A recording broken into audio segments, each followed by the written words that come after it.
Right,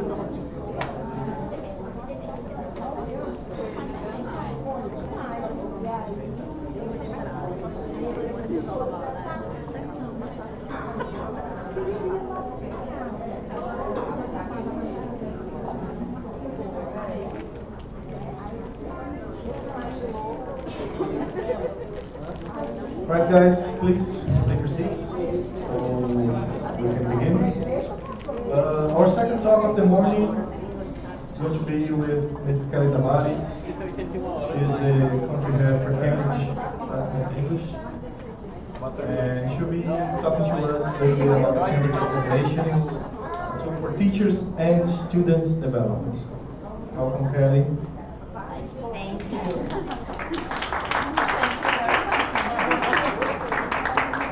Good morning.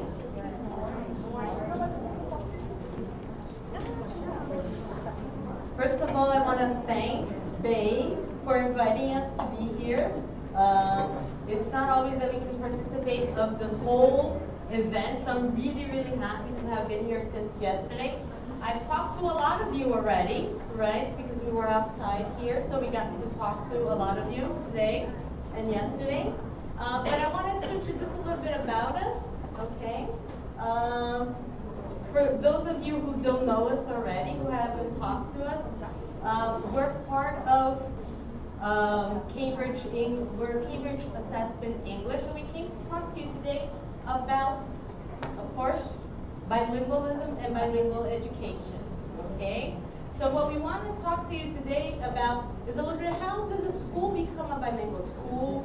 What are the tools that we have in order to help teachers become bilingual teachers, and for students also to excel within a bilingual education program, okay?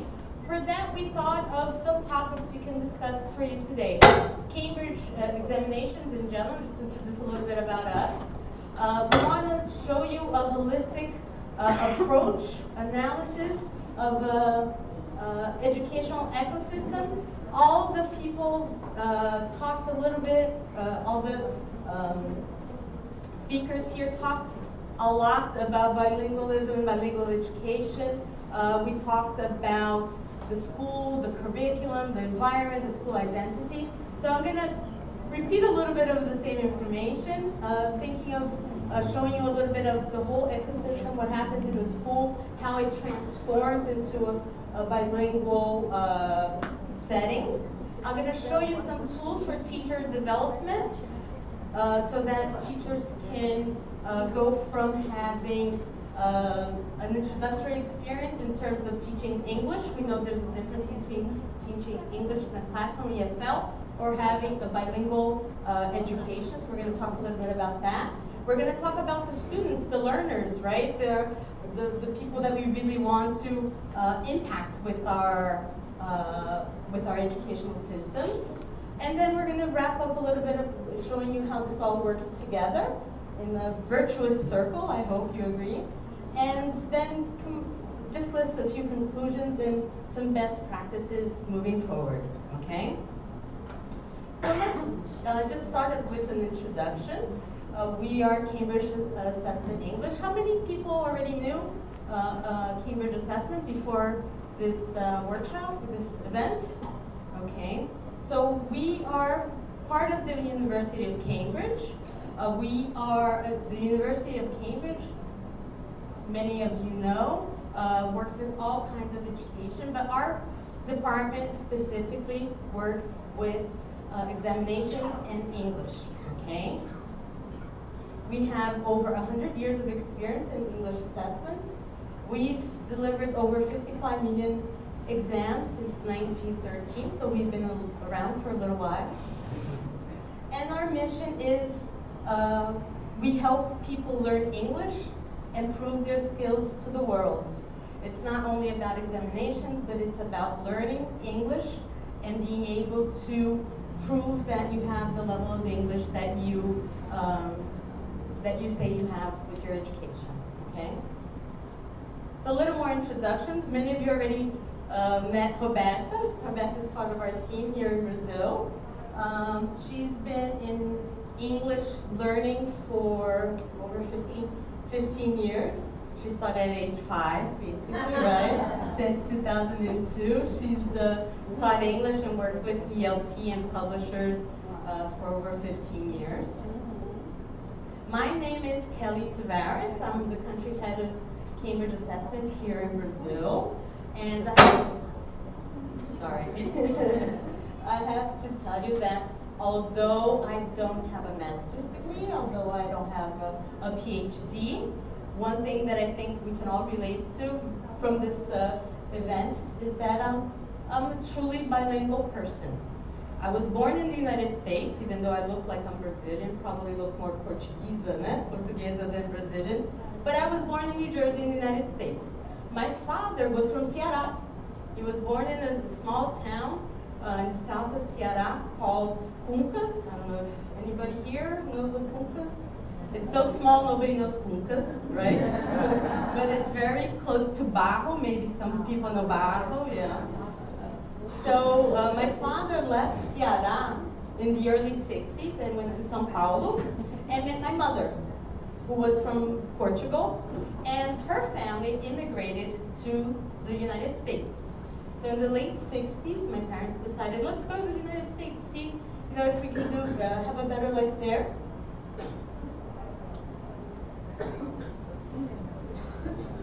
So I guess you can tell my age from these photos. Welcome.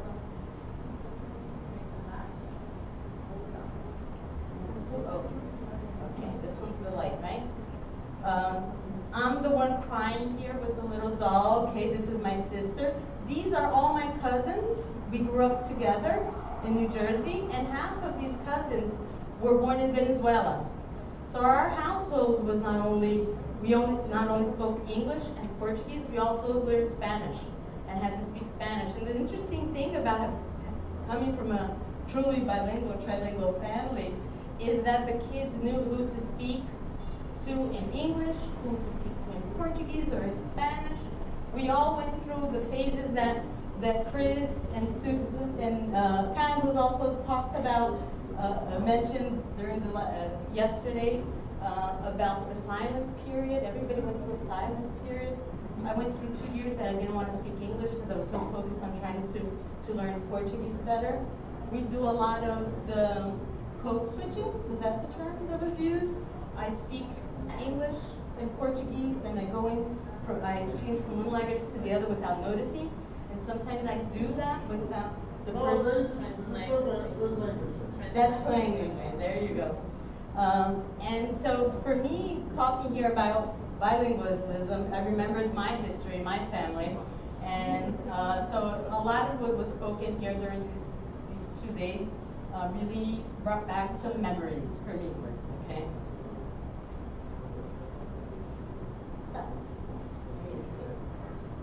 So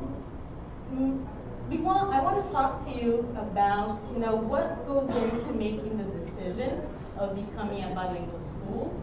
How do you implement a bilingual program or education within the school, and how you as teachers can be part of this process and can learn from it and even have a career path in terms of teacher development and skills that you can learn so that you can be a better professional.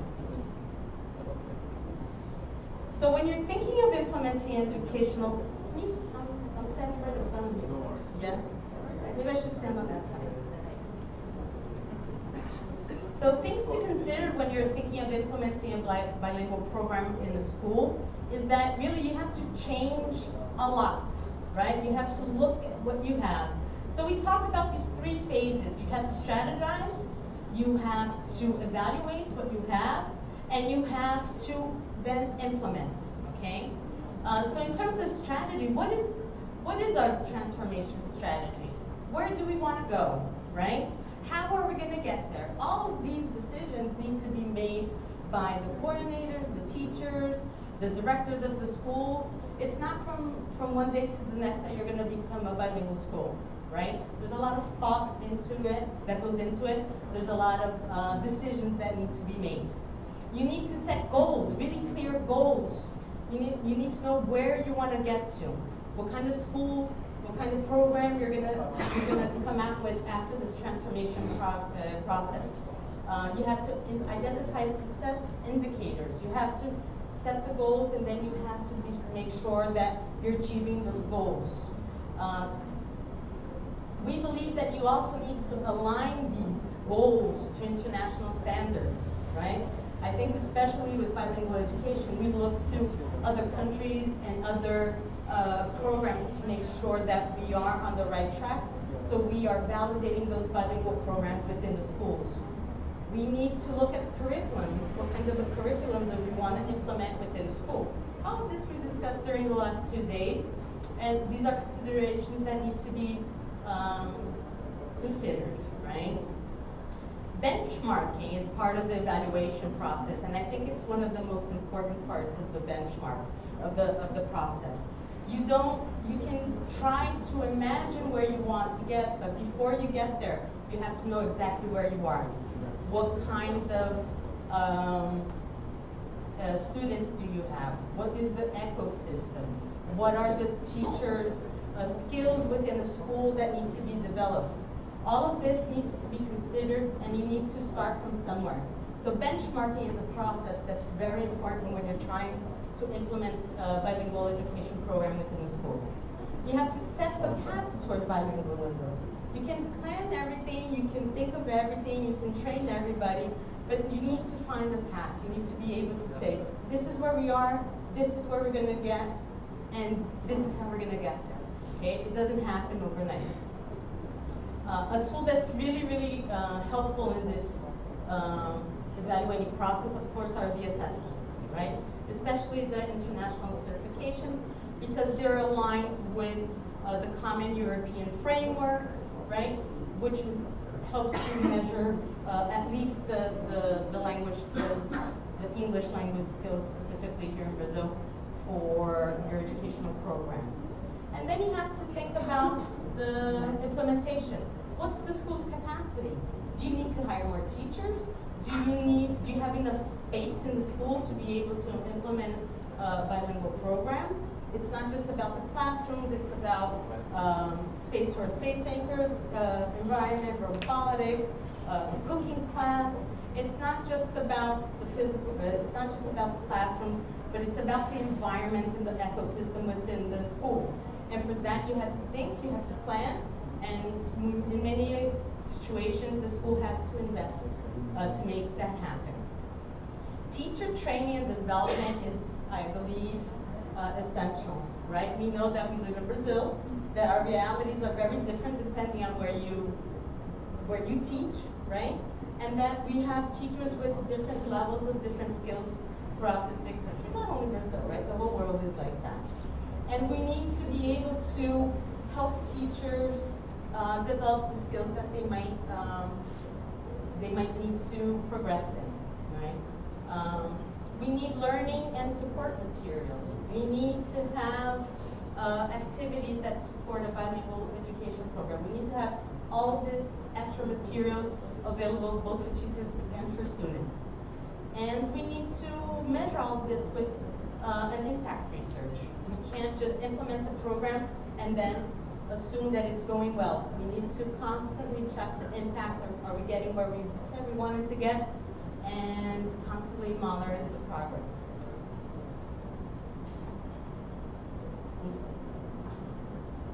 So getting just a little bit into the strategy of it, defining the transformation strategy, we need to consider using expertise and evidence-based strategies to transform English language education to a bilingual program, which includes teaching, learning, and assessment, okay? We have to consider what are the real improvements that we want to have? What are the real impacts? What's the difference that we want to make with this program? Goal setting for me is really, really, I consider it very important too, so that we have clear strategies, so we have clear objectives, so we can work towards those goals. International alignment to international standards, as I mentioned, we believe is very important too, especially when you think of different schools offering different bilingual programs. and what the parents have to, the decision making that the parents make to validate a bilingual program. In many cases, this is a key differentiator between one school and another, and having international certification may make a difference in the parents' decision. And curriculum design, I think, is essential. It also considers the school's identity, as Fabio mentioned before. The idea, I think, for any bilingual education program to work well is to consider the school's identity, the population, what kind of students they have, what kind of neighborhood it's in, and what's the objective and the mission of the school. All of this needs to be considered for it to be successful. Benchmarking assessment services to assess the modern language levels of your students and teachers are critical for launch and sustainability of bilingual program. We need to be able to know where we're starting from. You know, what is the true level of the students? If you want to change from transform into a bilingual program, where do you start? Do you start from the little ones? Do you start from primary? Do you start from lower secondary? You need to be able to measure this, see where your students are at, so you can develop a learning path for those students, right? You have to be able to think, are we going to keep the sixth graders all together all of a sudden? Are we going to have to change the classes and have them by level of language? How do we, what's the learning path for those students to be able to, in 2 years' time, for example, all have the same level within a classroom grade? All this needs to be considered, and benchmarking is really essential as a foundation for that. Based on the set goals and benchmarking results, the school needs to establish a path to achieve those expected results, which includes a timeline and resources. You know, what kind of resources are you going to have? Are you going to adopt a bilingual program? There's so many wonderful bilingual programs out there that you can implement into the school. But what does that mean for you as a teacher, right? How are you going to adapt to this new methodology? How are you going to incorporate this new methodology into the school DNA, or vice versa? And when we talk about assessment, I think all the speakers here talked a little bit about assessment. And assessment sometimes is exams, tests. It can be perceived as something negative in a way, high stakes, the students get nervous. But what we believe about assessment is that assessment is a tool. A formative assessment can help both the students and the teachers learn more about themselves, about their skills, where they're at, and set a learning path for develop strategies for their future. It's not just as before the end. Always, the whole time. The whole time. Throughout the process. Because if you don't do it throughout the process, then you can get too late in the process and discover you have a real gap, that you have a real problem, that your students are doing really, really well in terms of reading and writing, but their speaking skills are falling behind. So when you think about assessment, it's more of a holistic assessment in terms of measuring and where the student is at so that they can progress forward. I'd like to talk to you also about teacher development. I think it was Fabio who mentioned the article in Estadão about the bilingual teachers in São Paulo. There was an article, I think it was last Sunday, right? That the big international bilingual schools in São Paulo are stealing teachers from one another, and their salaries are insane, right? Because you're the... Oh, really?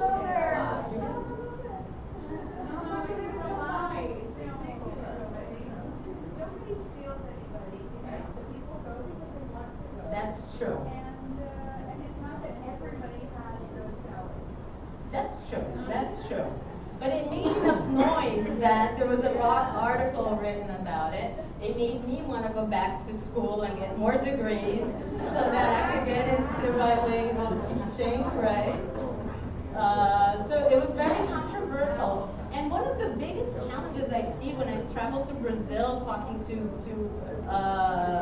schools is the real challenge to find professionals, teachers that are 100% ready to be able to be immersed in a bilingual educational program. A lot of times the school wants to become bilingual, but they don't have the infrastructure, their teachers aren't trained in certain skills. It's not all about the language, right? Teaching the language, because we know that that's not everything in bilingual education. We have to consider teaching in different subject areas, right? Teaching in the CLIL format, teaching in a different with a different methodology. So it's not about EFL, it's about really a different form of education.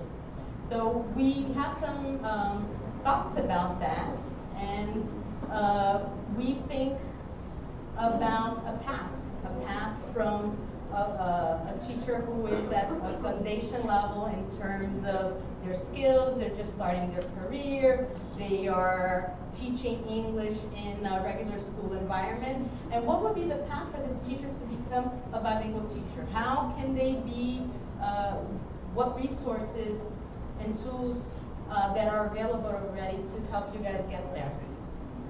So it all starts with the foundation, right?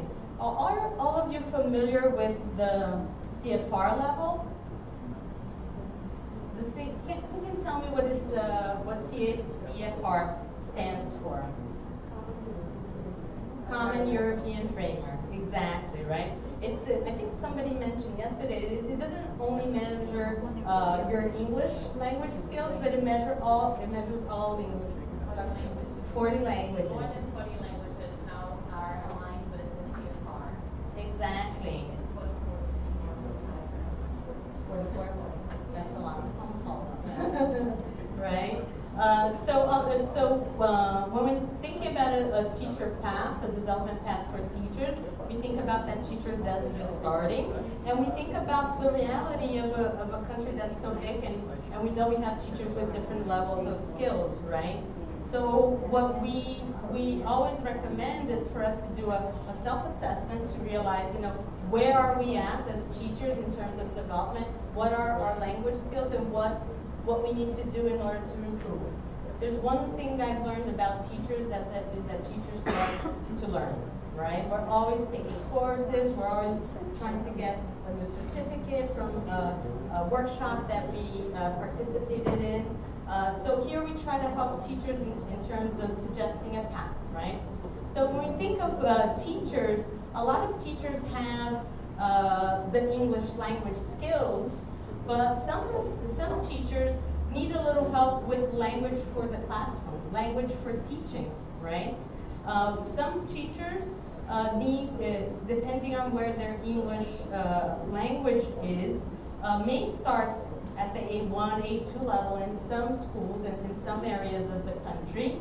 And this course that we have that's called Language for Teaching, what it does, it helps the teacher improve their level of English, and it concentrates on language that needs to be learned for teaching, for the classroom.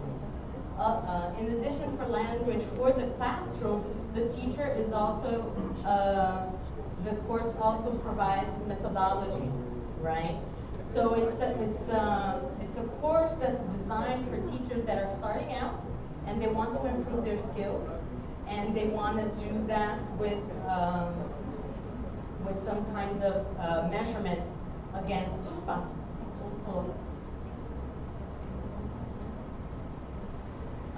Common European Framework. Now, a teacher that's already a little ahead of their, a little further along in their path, there are other courses and certifications that are very interesting. Some of you already asked us about it outside, right? And a lot of you asked us when is going to be the next CELTA course in Fortaleza, right? We don't have that date yet, but we're going to have good news soon, and we're going to share it after the after the event. We're going to share the mailing list and give you and send you information as soon as it's available. But one of the most interesting courses thinking about bilingual framework is something that we've talked a lot about is CLIL, right? Where's Hita? Where's Hita? There's Hita. She was very popular like yesterday when she mentioned her CLIL course, and we also have a CLIL course at Cambridge English, right? And it's an online course, and it's on demand. It starts, you just have to check the dates when it started, and you can join any class anytime. We also have TKT, which is it's a course with certification for teachers who are maybe a first certification for teachers when they're starting their career path. We have CELT-S and CELT-P, right? Focused on a Brazilian classroom reality with a lot of students. We're not in an environment that has 5 or 6 students. We have large classrooms here in Brazil. So these two courses focus on skills that teacher needs to work with big classrooms, and P stands for primary and S is for secondary. So it's specific for the age groups for regular schools, right?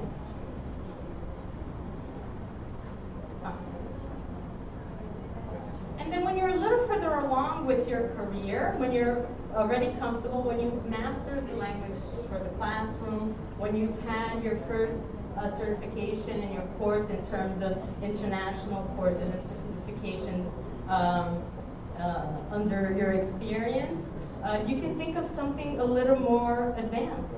We have EMI. Who knows what EMI stands for? EMI stands for English as a Medium of Instruction. It's a course that focuses on teaching an additional subject matter in English. So, for example, if you work in a school and you're a math teacher and you have good English, you can take an EMI course, English as a Medium of Instruction, so you can learn the skills to be able to teach math in English within a bilingual educational program in the school. Okay, that's a really, really interesting course that we have, and I think it has a lot to do, has a lot of synergy with the bilingual program. For those of you who are asking for Delta, here it is, right? And then there's also CELTA, here it is, and Delta is more, it's even more advanced. It's at a master's level of certification, and we have courses starting all over in Brazil too, in different time periods. Now, we talked a little bit about sustainability, and when you're talking about working in a bilingual school, if the biggest challenge a school faces is finding the right teachers to be able to implement the program, you need to be able to, it has to be sustainable, right? You can't be losing teachers to the other school that pays more, right? You have to be able to have an environment where if you hire a consultancy or a bilingual program to be implemented in your school, you need to be able to sustain that program for many years, right? And this course here, Train the Trainer, helps you do that. What it does is after a teacher has a few certifications, after they've been familiarized with some of these concepts, this course helps teachers become trainers, so that if a school has a teacher that has a lot of experience, or even a coordinator, this person can take this course in order to replicate that program for other teachers, so that every time a new teacher starts, you don't have to start from scratch again. You can, the school has a teacher in-house who can train those teachers for the educational program of the school. And here we show here, the asterisk is really small, are the courses that have internationally recognized certification.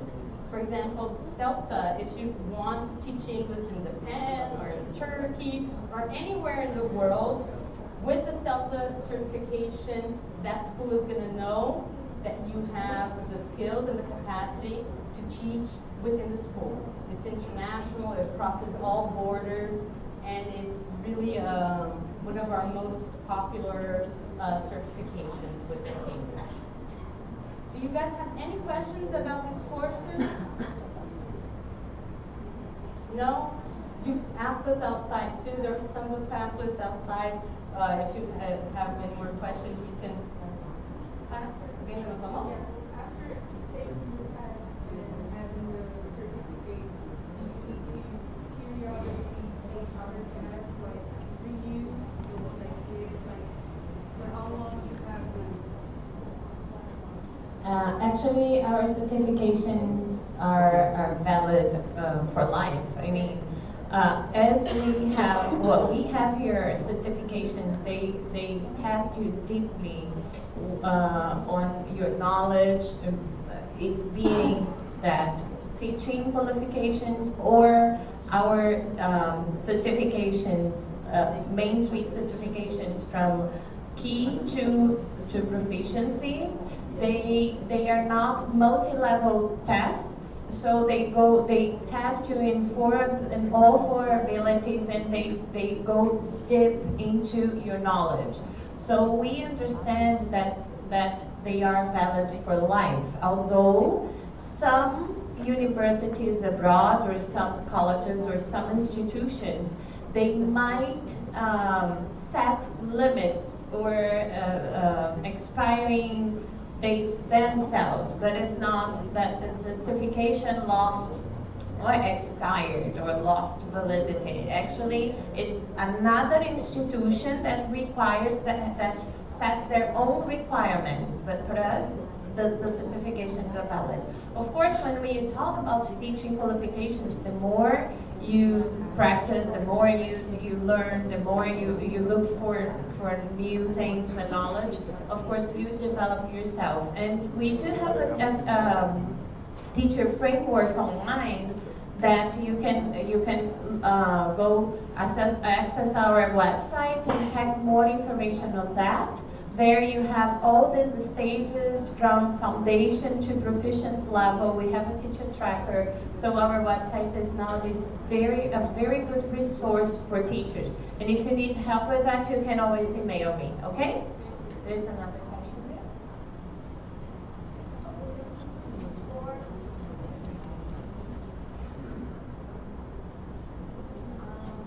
Before taking the TKT or CELTA, do we take classes, or we just need to study by ourselves?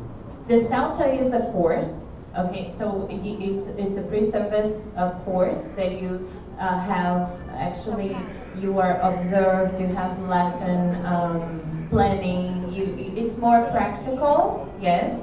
The TKT is a test, and you can take a course or not, it's up to you, because it tests your knowledge about teaching principles and practice within the classroom. So we have 5 modules of TKT nowadays. Modules 1, 2, and 3, they test the basic principles of teaching.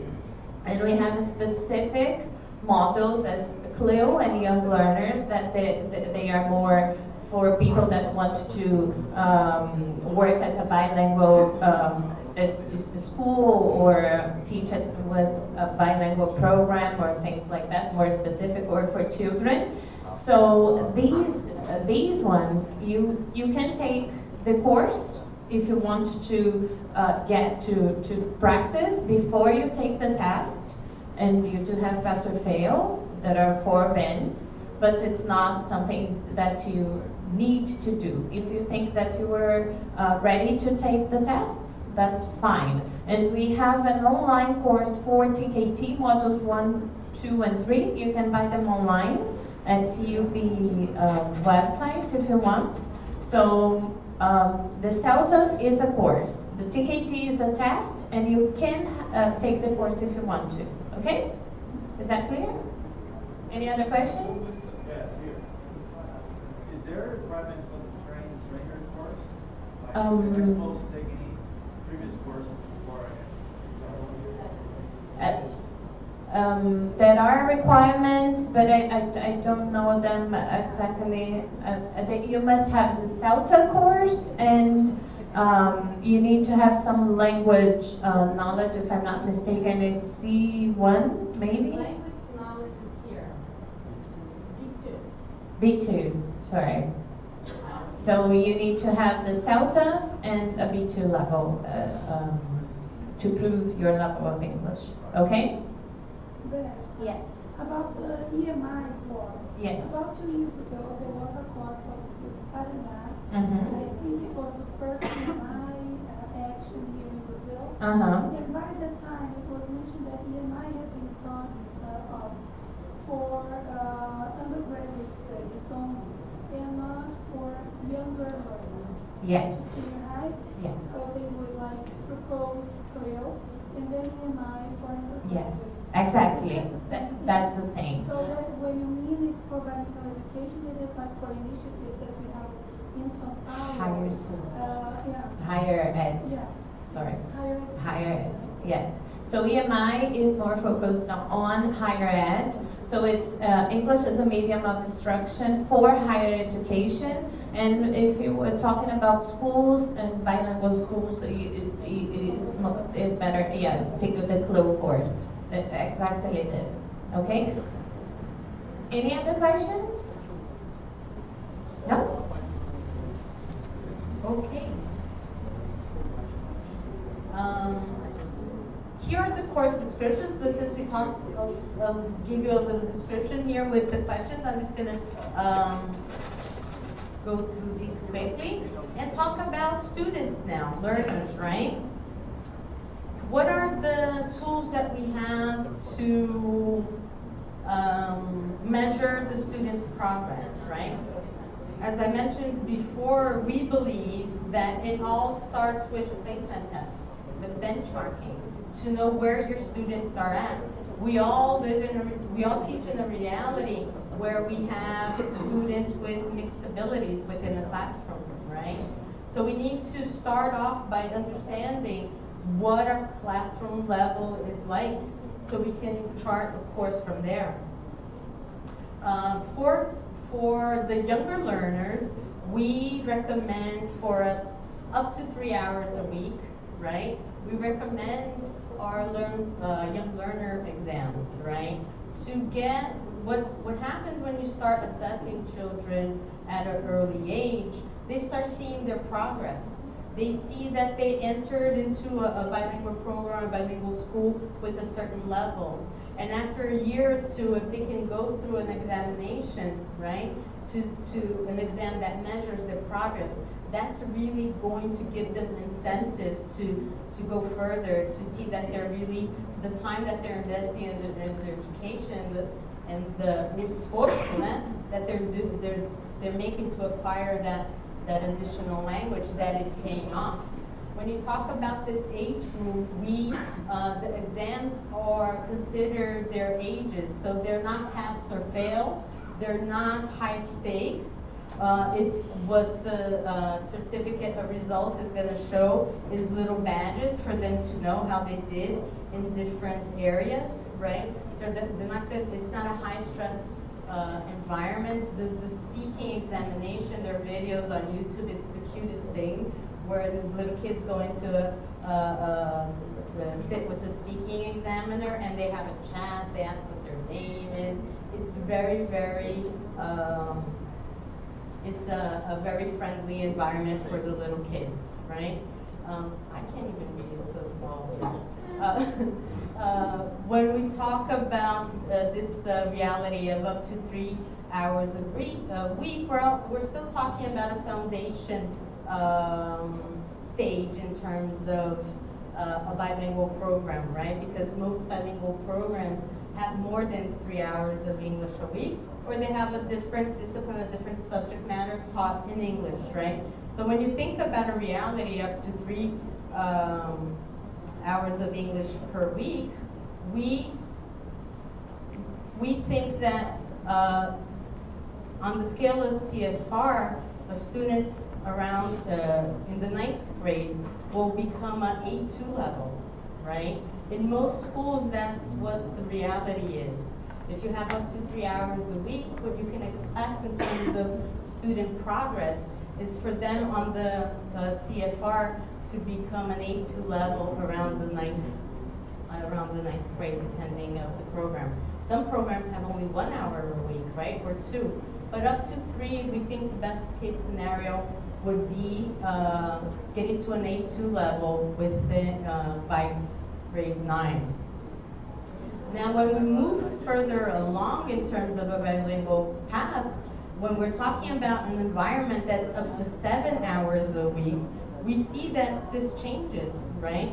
Of course, English is not the only consideration when we're talking about a bilingual education, right? But here in terms of assessments, what we can measure in terms of the language acquisition, we believe, and I think it's, math, when we have more hours of exposure to a subject, of course we're going to acquire more knowledge. So here, what we're predicting is when for a program, a bilingual program at this point, up to 7 hours of English per week, you can see that the level changes. When you get to the 9th grade here, students are already achieving a B2 level, right? So here we think that this a pre-A1, where the students start at 2nd or 3rd grade, can come in at an A1 level. 4th year, they're already at A1. By the 5th year, they're at A2. B1 at 7th or 8th grade. And by 9th grade, they're already getting to a B2 level of English.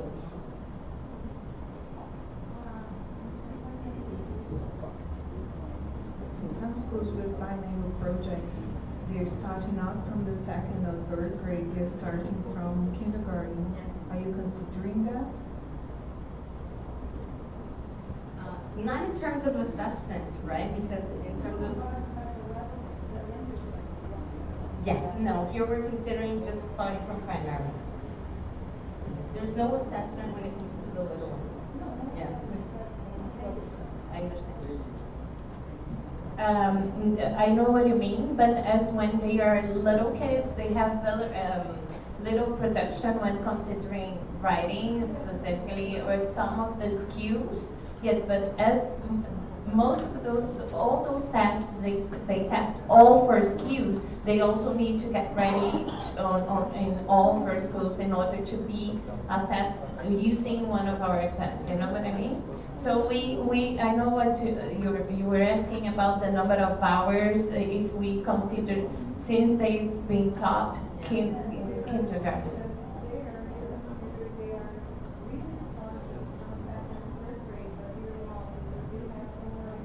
They had been exposed to English before. I know what I mean.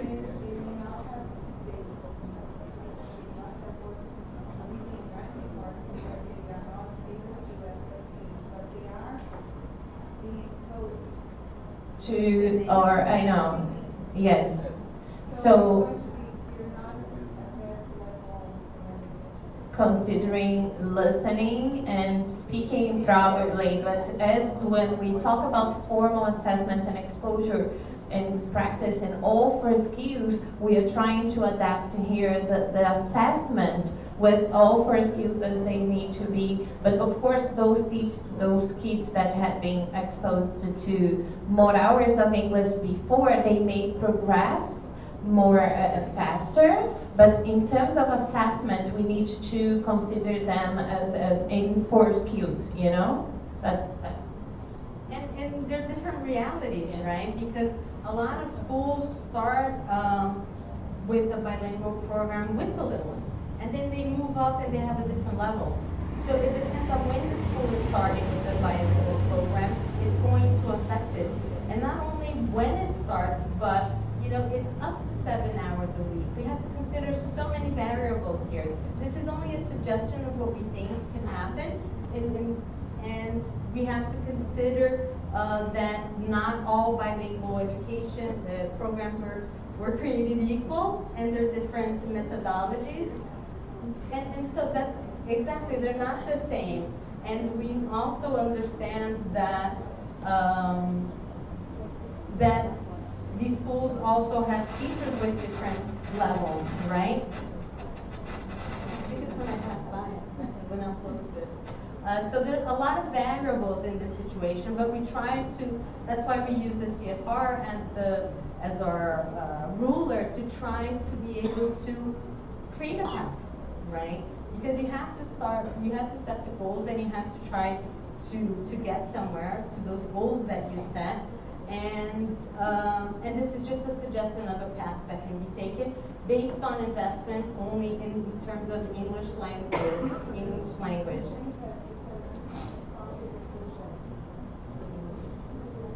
We started the project this year, the last year, and I had students coming from bilingual schools. And when they came up to me on 3rd grade, they had already taken movers. Wow. And they were asking me if they could take flyers class. You mean primary, 3rd grade primary, Primary right? school. Yes. And he has already got 15 badges in the movers test. But And again, he was, it depends on the number of hours that this kid had been yeah, exposed. that's why I said Yeah. he's being exposed. He has not. And also the work that is being done by the school, the teacher, and I mean, that's what. Yeah, he had came from lots of a variety. bilingual school, so Yeah, lots of he didn't write or read before 6. But when he was on the 3rd grade, he had already taken movers.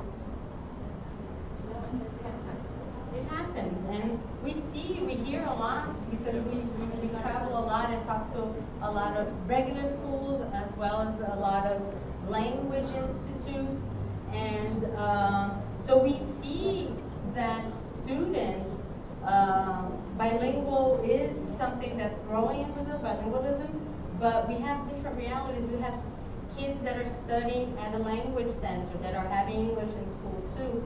Those parents who choose to put a student, a son or daughter within a bilingual school, usually they take them out of the private language institutes, right? And sometimes they get disappointed because they have a high expectation. Usually when you put your son or daughter within a bilingual school, you have an expectation that their English is going to be better than the one that they're learning in a private language center, right? And they invest more because of that. And so when the parent, without a formal assessment, some kind of international certification, it's less clear for the parent how the kid is developing, and and another thing that it helps with is trying to really benchmark the students and find out exactly where they are. And then up to 10 hours a week, that's something that's not a reality in a lot of places. But when you consider not only the English language focus, but also other subject matters taught in English, there are schools that have up to 10 hours of English instruction a week, right? And in this scenario, we think that things progress even quicker, right? We think that when a learner is going into high school, that they can already be at an advanced level, right? Because they've had, and again, we have to consider how long they've been within the bilingual education program. We have to consider if they have English classes outside the school. But we think it's very doable, very feasible for a student entering high school already at a C1 level, already at an advanced level. And when you think about bilingual schools, a lot of students want to study abroad. So they're entering high school already really close to where they need to be in terms of language to be able to go study in the United States or in another country, right? Any questions?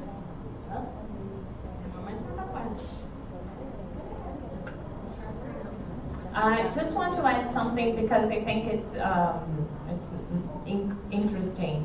We have real cases of schools nowadays in Brazil that started with when they implemented the program and started using our exams and offering exams to their children. They used to be there with students at A2 level when they were in 9th grade, and nowadays they have students living with advanced level when they get to high school. Even proficiency level, we see this in schools that implemented this type of program. And so as just to point out that, as Kelly said in the beginning, when you set the goals and the strategies and you have the assessment all through the progress, the program, you know where you are at and you know where you want to get, it's possible, it's feasible, and it happens actually. We have different cases in different states in Brazil that they used our certification, and now they have proof that it is possible, okay? And just to point out something that we already said, you know, the progress that the student can make in terms of how rapidly they can progress when you add more hours of English per week. I'm gonna flip through, we have information on our exams for students and we can send that to you. So I just wanted to, with the time we have left, just some closing remarks. We believe that a bilingual program needs to be considered an ecosystem. Everything needs to be considered. We have to look at the whole school, the environment, and we believe this is actually a virtuous circle. We believe that constantly looking at these things are what's going to make the program successful. We can't just come up with a strategy and implement a program without constantly monitoring what's going on. So what we suggest that we're always looking at our goals and revising them if need be. Are they ambitious enough? Were they too ambitious? This goal setting needs to be happen at the beginning, but they have to be looked at all throughout the process. Benchmarking has to be done too at all phases, right? We need to know where we're at so we can move forward. Curriculum design, sometimes we implement a curriculum and we find out that it's not working. Things change, right? Methodologies change. So we need to be able to be flexible about it and consider the institutional context for that. You know, what is the DNA of that school? And if that DNA is changing, you know, how do we adapt the curriculum that we set out with to be able to move forward? Sustainability, you know, how much do we need to invest to make that happen in terms of, you know, teacher training, in terms of infrastructure, and of course part of that is the international examination as well, right? Assessment at all times. CLIL and EMI, within a bilingual framework, we need to consider those skills. We need to acquire those skills. We need to always look at the impact and evaluate the impact that we're having. You know, hopefully it'll all be positive, but there might have some negative impacts that we need to evaluate and assess.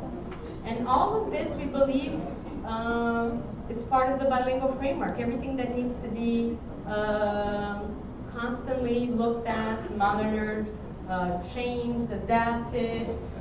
We need to look at this constantly to make sure that what we implemented in our schools and the skills that we have, that they remain relevant and that they fulfill the mission that we set out for in the beginning. Just some conclusions. I think I've said this plenty of times, but curriculum package needs to be aligned to institutional values and educational context. The DNA of the school needs to be considered. Align the curriculum and assessment to international standards in order to validate the bilingual program. This can be the difference between one school and the other, because we know that not all programs are the same. Based on set goals and benchmarking results, schools need to establish a path to achieve expected results, right? Design and deliver teacher development programs for sustainability. We need to train our teachers so that they can train other teachers, so that we keep the knowledge within the trainer course, and I don't see the word Celta here. Is that okay, or?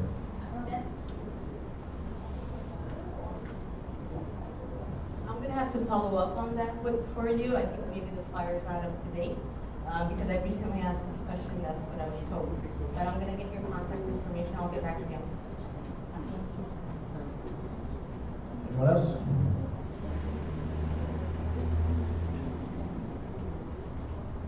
Alright guys, with Kelly's talk, we finished the first workshop on approaches and practices in value verification. As I said on the opening, this is our first, and will not be the only one. It's only the beginning of a really long history. I hope you all have enjoyed our events, that we were able to help you guys with your work, your practice inside our classroom. That was our main purpose. Thank you very much for you being here. Thank you very much for trusting us. Thank you very much for believing in our project. It only exists because of you. And all right, a few announcements before we leave. As I said before, we are going to be serving lunch at the hotel restaurant. If you are going to be there, don't forget to get the voucher for the lunch. It's going to be with our hostess here outside. Just one per person. And over there we have a few more surprises for you. And that's it.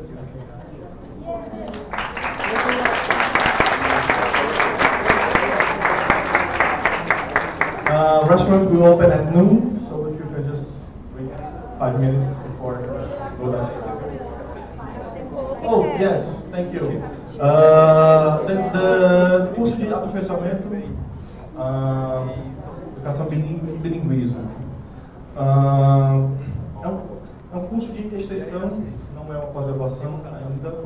A gente está lançando esse curso também para sentir vocês, recepção. Será um curso semipresencial, aulas presenciais uma vez ao mês, sábado à tarde, as outras online. O local estamos ainda acertando. E é muito importante que vocês preencham a ficha de pré-inscrição. Tem interesse, não tem? Para a gente saber mais ou menos se daqui a gente já consegue fechar o tudo. Todos os palestrantes aqui já confirmaram a presença. E estamos apenas fechando mais alguns também. Estamos também no processo já de conclusão para ter parceria com a UES, seria com um curso de extensão, 120 horas. E preencha a ficha de pré-inscrição que a gente manda para vocês em contato quando tiver mais informações acerca da data de início. Valor 10.200, começando em março, indo até novembro. Okay? Any question? All right. Thank you very much. Don't forget the voucher for lunch.